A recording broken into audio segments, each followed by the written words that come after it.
মূল্যায়ন করবে। কিন্তু নবী করিম সাল্লাল্লাহু আলাইহি ওয়াসাল্লামের স্ত্রী পর্যন্ত, উনিও পর্যন্ত একজন ব্যবসায়ী ছিলেন।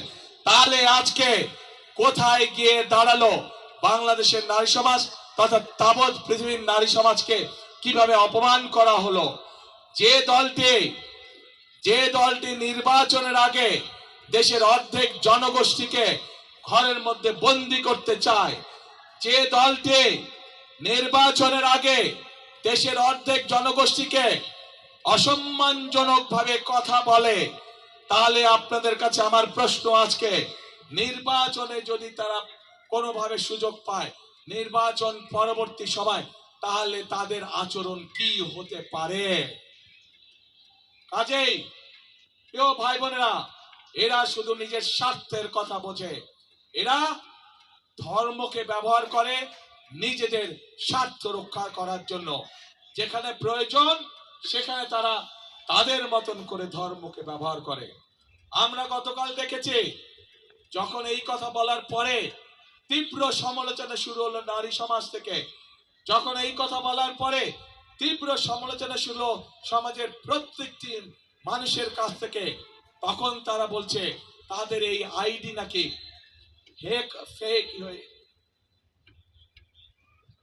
হ্যাক হয়ে গিয়েছিল। প্রিয় ভাই বোনেরা, এই বিষয়ে যারা বিশেষজ্ঞ তারা পরিষ্কার ভাবে বিভিন্ন ভাবে বলেছে যে আইডি এইভাবে হ্যাক হতে পারে না।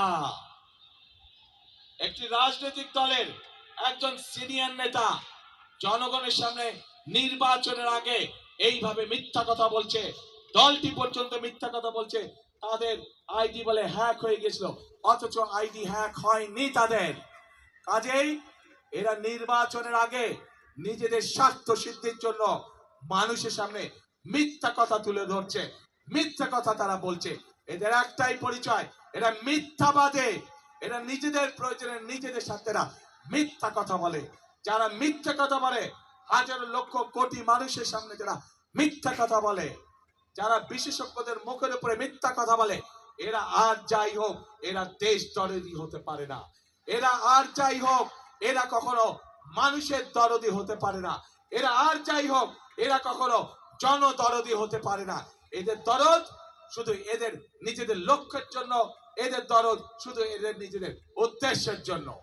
এবং সেই জন্য প্রিয় ভাই বোনেরা, আমরা যেহেতু বিশ্বাস করি এই বিপুল অর্ধেক জনগোষ্ঠীকে পিছনে রেখে কোনোভাবেই দেশের উন্নয়ন করা সম্ভব নয়, সেজন্যই আমরা বলেছি ইনশাআল্লাহ আপনাদের দয়া আল্লাহর রহমতে বিএনপি সরকার গঠন করলে বাংলাদেশের প্রত্যেকটি গৃহিণীর কাছে, প্রত্যেকটি মায়ের কাছে আমরা ফ্যামিলি কার্ড পৌঁছে দিব। যেই ফ্যামিলি কার্ডের মাধ্যমে আমরা দেশের নারী সমাজকে ধীরে ধীরে স্বাবলম্বী করে গড়ে তুলতে চাই, যাতে করে এই নারী সমাজ কারো প্রতি মুখাপেক্ষী হয়ে তা না থাকতে হয়, যাতে করে তারা নিজেদের পায়ে নিজেদের দাঁড়িয়ে যেতে পারে।